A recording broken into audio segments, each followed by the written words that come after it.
Hello everyone, welcome to the Counsel Call, a podcast series from Volody. I am Milin Kapile, VP of Sales and host of this podcast. Volody is a legal tech software company and started in 2016. Our solution portfolio includes contract lifecycle management, litigation management, insider trading software.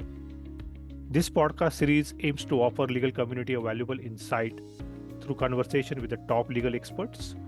We will explore their professional journey, learnings, challenges, strategies, and viewpoints. We believe that this series will serve as a rich resource for our audience. After all, it's not about the law, but it's about the stories behind it. Today we have Mirul Bhavsar with us. Welcome, Mirul, to the podcast. Thank you so much, Milin. Yeah. So Mirul is a seasoned law professional with over 2 decades of enriched experience across education, oil and gas, retail, real estate industry. Currently, she is acting as a general counsel at Manipal Academy of Higher Education. Mirul started her legal career with Sunteck Realty as a legal management and has working experience with Total Oil India as legal manager, Burger King as senior legal manager, as AVP legal with Lighthouse Learning. Mirul's specialties are due diligence, risk management, compliance, acquisition, strategic transactions, real estates, and contracts. Her key strengths include contract management and negotiation, team foundation, and mentorship. With experience in strategic legal solutions, she is a transformation leader with expertise in education sector, offering strong advocacy in legal education. Thank you, Mirul, for taking time out to join the podcast and looking forward to a great conversation. Thank you so much, Milind, once again, and thank you once again for the Volody product team for this opportunity. Thank you. So, Mirul, how did you get in the field of law? That's my first question. As you have stated in the beginning, that it is the stories are worth listening behind the legal profession. Correct. So, how I got into the law is a very interesting and a very long story. So that may be for some other time. But what I can say, it's not that I chose the law. Mm-hmm. It is the law who has chosen me. Okay. And my love for law actually started when I started my internship. Okay. I'm a pre-CLAT era lawyer, and I say lucky I did not have to go through all the pain. And coming from a very humble law school at Bombay, and we had an evening college, so I had the entire day with me to do the internship. And my entire interest and you can say passion, everything is absolutely hands-on and personal experience based. Mm-hmm. Okay. So, Mirul, what drives your passion for it and what motivates you? What I really love about law, and the one reason for which I would like to take rebirth as a lawyer is the possibility and the opportunity it gives you to have impact in people's life. And it impacts people's decision making. May it be personal like a will or a marriage or a business decision such as mergers and acquisition, or as simple as that whether this action has any legal connotation. And as you know that any legal action has a rippling effect. Correct. Something which you may not be able to see right now, but something which can come and you can say bite you after a decade. Right. So the ability and opportunity to impact people at various phases of their life is something which motivates. That's interesting answer. I really like that. Thank you.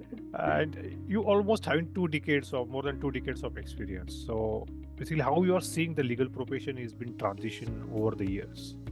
Oh, lovely questions.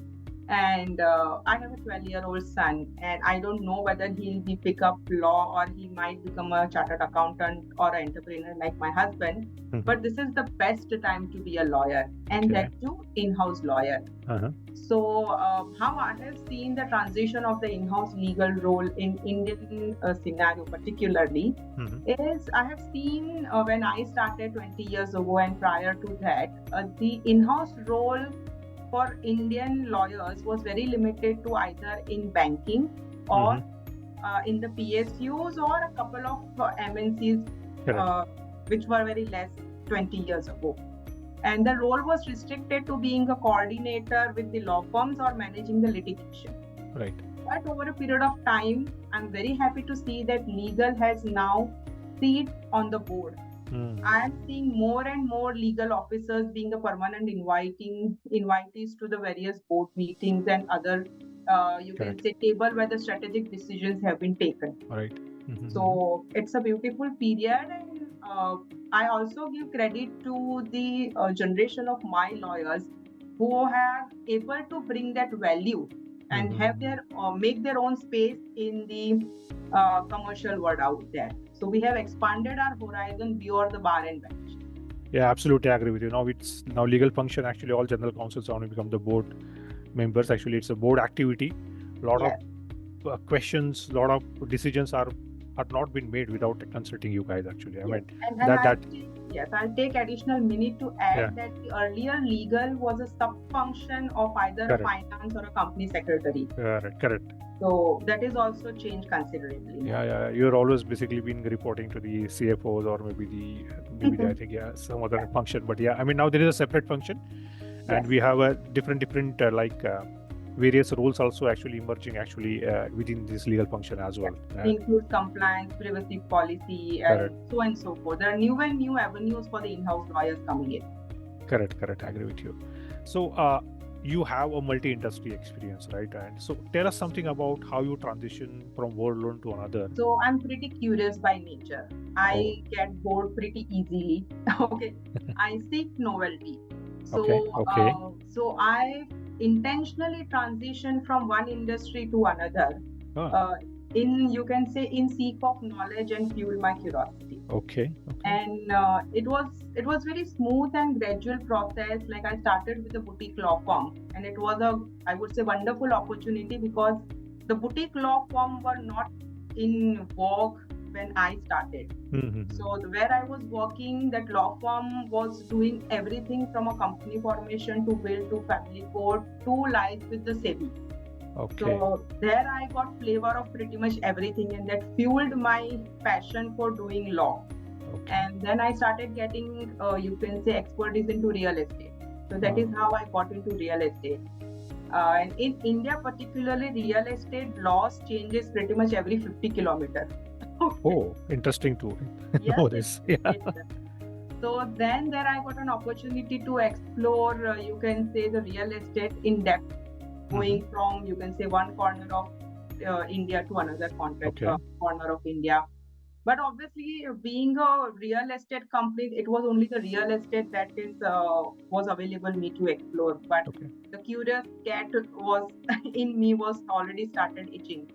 So then I moved to a multinational company because to get the flavor of working in a multinational company, where you can say, hopped on to my experience in real estate and learn the nitty-gritty of the corporate compliances and the contracts, not only in Indian but international level. So there I got chance to hone my contracting skills. I got to learn a lot about the compliances because it was a oil and gas industry, French multinational, so it was extremely compliance driven. Correct. Though a relatively short stint, but I learned a lot over it. After that, there was you can say push. I tested the flavor of the QSR and retail for a while, and then I somehow landed in educational company. Never really had any idea what it will, but I am always someone, let's try. So that is how I entered into an education company, and those 6 years was best, you can say, part of my career. There I had experience of M&A. I tasted the flavor of M&A from both the angles, being the target company, from being the acquiring company, the hands-on experience on the due diligence and so on and so forth. And my current, you can say, move is a gradual progression from K-12 to higher academic education. So one thing led to the another, and my seek for knowledge keeps me, you can say, driving. All right, that's very interesting to hear actually. And how basically you're managing the first 90 days actually? I mean, that's again a challenge because working from one organization, again from one industry to another industry, because all domain knowledge is essential for any particular to understand. So how you are able to manage this transition? I appreciate you for this very interesting and pertinent question. because that is what even a couple of law students have asked me in the past, that how do you decide a particular industry and which industry we should start, or which industry we should stick to it, what is the rising industry, and so on and so forth. I would rather say, as a lawyer in initial 5 years, try to develop your transferable skills. That is the negotiation, contract drafting, basic of real estate is kind of a not negotiable. And then before you get into any industry, okay, spend a couple of days or a week, try to understand the compliance structure around that industry. Okay. And then once you are into the organization, your first 30 days are going to be very crucial, where don't try to change the things from the day one. Okay? First, try to understand the business. What are the levers to the business? What are the operations? What are the things that moves the needle in an organization? Try to understand the culture and people before you try to make changes or show your legal acumen. Okay. And people management is very, very crucial, and it is not nowadays it is not restricted to only the senior management. Okay, so first sink into the culture, try to understand what are the main negotiable and not negotiable for business. And then slowly and gradually, you can say you can introduce new processes, you can have your SOPs and so on and so forth. So take time to understand business before you start doing legal work. It's my mantra. Okay, that's great actually, David. So can you share few key challenges in managing in-house legal team, and what are the essential processes that can be addressed, these challenges? Yeah, sure. So in-house counsel, and particularly if you want to be a jack of all trade and master of few, I would never say master of none, because you will need to have some sort of expertise in your area, because that will be your core. Yeah, so correct. Even if as an in-house lawyer want to work in a different industry as a choice, or maybe based on the availability, there are certain skills such as I mentioned, the basic of the real estate, the contract negotiation, not only India but international contract negotiation. Legal is closely will always closely work with the compliance, maybe the company law or a trust. So what are the basics of those compliance? So example, if you are working for a listed entity, the related party transaction concept. So there are certain core aspect of being an in-house lawyer. You being an in-house lawyer, it will be okay if you do not understand certain processes under the CRP. But you must be knowing that what are the board resolution, how to draft a board resolution, what are the basics of real estate, how to read a title report, what are the contractual terms which will have an impact on the balance sheet, such as the insurances or the liabilities. So if you know this basics, you will be able to thrive into any industry. And as I mentioned, start with knowing the business, and then try to align the legal requirement to the business. Okay, all right. So Mirul, actually, I mean, you have basically a contract negotiator in international as well as local contracts as well. So contracting, of course, is one of the important function for the legal team. So can you help us basically understand your approach in the contracting process as well as during the negotiation process? Okay. Love the question, because the contracting is something I would say it's a bread and butter of an in-house lawyer. Okay. There is in any part of the world, in any industry, in-house lawyers cannot, you can say, live without doing a contract negotiation. And for contract negotiation, it's a pretty long process. Nowadays, it is also known as a contract management, contract operation. Correct. If they're also based upon whether you are a service provider or whether you are in a product related company, whether you are a service recipient, there are so many angles to it. And based on your position of your company, your contract management will differ. Yeah.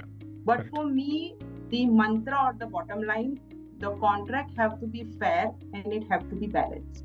Right. It cannot be a my way or highway scenario. Secondly, I am a bit process-driven person, Okay. so I live by the SOPs, MIS, and I would prefer the templatization and the standardization in the contract. Okay, that's important. Yeah. And now, when you will get an opportunity to work with the large team, you will have a juniors, you will have interns, you might have a couple of people, a person at your lawyer, but at a different verticals. So in that sense, having a negotiation playbook or do's and don'ts agreed at a management level can make your contract management process pretty easy. Okay, correct. And secondly, obviously, with the introduction of this CLM and the technology, there's altogether you can take your contracting game to a next level. Correct. I agree with you. Actually, absolutely agree. And again, like contract, basically, compliances are also very important. So, do you want to share some of your experiences and what process you have bought actually to streamline that? For the compliance, it is more of a mindset rather than a requirement. And I would very well confidently say that because I had an opportunity to work with the promoter-driven Indian entity to multinational with you can say equity partners and the VC-backed entities as well as the highly governed industry like higher education. Okay. So the requirement of compliance varies across the industry. Right. Okay. But in India, we are slowly moving towards the digital-only, faceless, and self-certification type of a compliance. Okay. So and how the compliance will be approached, it largely depends upon the company culture. Right. Whether they want to do a tick boxing exercise or really want to live by the compliance and it runs into the blood. I would proudly take the name of the companies like Tata. For them, compliance matters more than the business goal. Right. So the role of the in-house into compliance requires a mindset and a dedication towards the doing the things right way.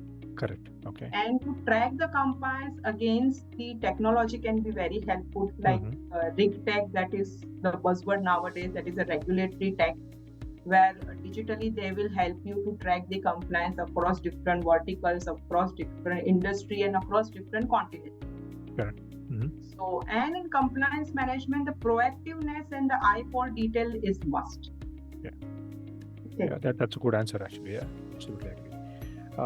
And again, like contract, basically managing the litigations are also very important. So do you want to share some of your experiences in managing the litigation from different sectors? So litigation management from the in-house perspective is very different from how an independent practitioner or a law firm will look and manage the litigation. So from my perspective, how you handle the litigation depends upon the position of your company and its industry. So check if it's a company like insurance company or a real estate company. How an insurance company will manage the litigation is going to be different how the real estate company needs to manage in litigation. Okay. Then whether you are in a B2B business or you are a directly customer-facing business. So there are so many nuances that needs to be taken into consideration before any in-house person can devise a litigation strategy. Right. That's interesting. But there are certain, you can say, common attributes which are very important and must have for litigation management for in-house is having completely synced with your external attorneys, keeping track of the cases, having a very detailed MIS, and secondly, regularly reporting to your business management and finance about the position of the litigation. These are very common traits that should run across any industry, whether you are a company with 10 litigation or 100 litigation. Oh, okay, that's interesting actually. I mean, I've been tracking these compliances, adhering to this state and specifically central government compliance is one of the mammoth tasks always done by the team members, right? So, yeah. Right. So, I mean, of course, technology is of course helping actually to manage all compliances as well as the contracts as well as litigations as well. And now the new, of course, I will not say it's a new one, but basically AI is basically coming in a big way actually in legal, and in fact, many companies have started actually adopting the AI in their practice. So how do you see that role of the AI actually impacting the legal jobs, and how they, or maybe they are helping actually the legal jobs? Do you see that actually as a threat or opportunity? Oh yeah, I have been, you can say, discussing on these questions or topic quite often since last 2 years, and I'm still very happy to give in my 2 cents. Okay. I have always been an early adopter of technology. I was lucky one that I used to have a computer at my home when I was only in 4th grade. Okay. So my exposure to technology was pretty early. Okay. And yes, I am using AI on my regular activities. And what I see AI is a tool in the hands of an efficient master. Right. So if you can know the prompt engineering and you know the balance between where to take the help and where to completely rely on AI, that depends upon the user. So Right. I am early adopter of technology, and I will see AI is certainly not the threat if you are able to manage the AI. Correct. AI is the threat for the people who do not want to adopt the AI. Right. Because we are living in a generation, I would say I will call myself millennials. So we live in a generation that we have seen the technology evolving, but we can still live without it. Yeah. Wherein we have seen the Gen Z and Gen Alpha, they cannot even imagine their life without technology. Correct. So now, but we will definitely cater to all the people from millennial to pre-millennial to everyone. So there's nothing where you can deny technology. It's how you use it, and I'm very positive about it.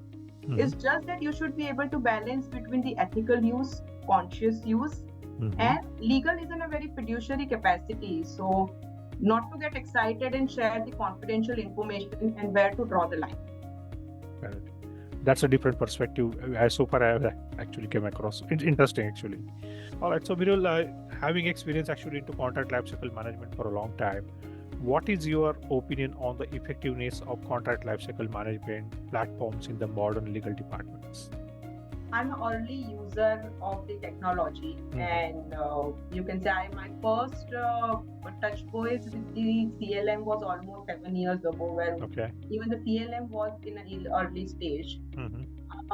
The position of, the CLM, success of the CLM largely depends upon how do you position it in the in-house or any organization.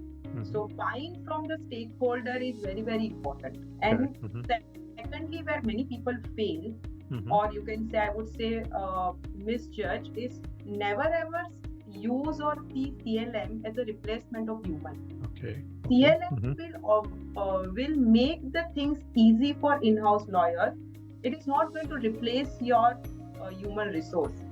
And if the CLM is going to introduce with that aspect that it will reduce the headcount, then don't be surprised that there would be a lot of issues and challenges and the resistance for the adoptability of the CLM. So I have always seen that CLM is being projected as it will reduce the hand count. No, it will reduce the man hour. It will reduce the negotiation cycle. So project CLM in a very positive manner.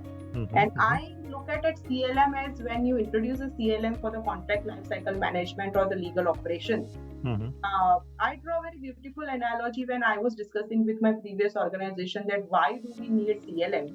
Is that when you are upgrading your manual car to automatic car, you don't do that to replace your driver. You do that for your own comfort, your own safety, and reducing the fatigue of the driver. Correct. That's a great example. Yeah. For me, CLM is the efficient tool provided you buy in, you get the stakeholders buy-in, and you land it properly.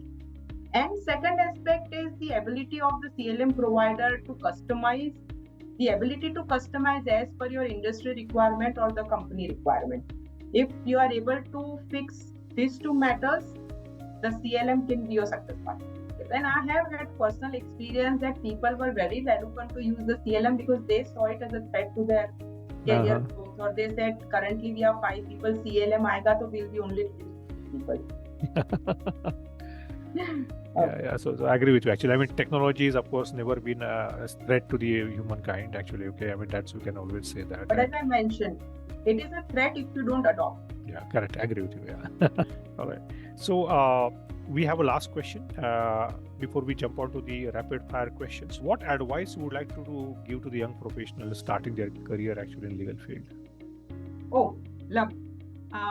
Of lately, because of my, you can say, position where I get to interact with a lot of students, and I volunteer for mentoring the young lawyers and law students. This is often, I mean, I have often answered these questions, and I will still, you can say, my response still holds the same. The basics of hardworking will never change. No matter you will have AI, you will have technology, you will have resources. And as I mentioned, this is the best time to be a lawyer. And now, knowledge and information is everywhere, and it is literally available on your fingertips. I am, you can say, avid user of the LinkedIn, and I'm very happy that many of my skill development in the area due to LinkedIn. There are various online courses available. But it's not a complaint, but a request to the young lawyers that don't enter into a profession with the attitude of the entitlement. Okay? Be blessed, be grateful that you have best of the colleges available, you have best of the resources available. Generation prior to you had, you can say, learn the tricks of the trade by trial and error, and lot of hands-on learning, and a considerable period or time they need to spend before they gain the mastery on something. While there are opportunities and avenues and you can say information available, try to make best use of it, but there is no substitute for hard work. Simultaneously work on your communication skills, business etiquette, because how you had interacted in your school and college and how the legal profession wants you to you can say behave is going to be slightly different. So be humble, be grounded, and be very, very curious. Okay. Yeah, that's our first one. Actually, curiosity is very important actually for many students actually to understand. And one more thing I would like to add, the question which I have been often faced, that which area we should specialize, whether should we go LLM, do LLM, or these are the rising industry or the area, should we focus more on that? I would rather say for the first 5 years, be agile, take risk, explore. Because what subject you liked in the school, I mean college, and in which subject you excel may not be the area where you would prefer to work after 5 years. Okay. So be agile and explore as much as possible in the first 5 years. That's an interesting answer. Okay, and that will definitely help the audience actually who want to become the lawyer. So let's move to the next round, which is being introduced by us. It's a rapid fire question. Okay, so thank you, Mirul, for your valuable time. Let's start the rapid fire question round. All right. So my first question to you is that what's the first word that comes to mind when you hear contracts? Something which I get afraid is the indemnity, and my favorite would be good faith. All right. What's your favorite legal term or phrase? I beg to differ. Okay. What's the biggest myth about being a lawyer? That we argue a lot. Okay. And what's the one skill lawyer need that isn't taught in the law school? Exactly opposite to I just mentioned. Not about the arguing, it about the listening. Oh, interesting. What's the best advice you ever received?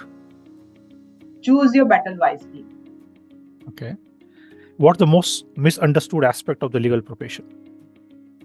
Something which I already mentioned, that we make living out of arguing, or we love to fight. That's absolutely wrong. Okay. What's your favorite legal movie?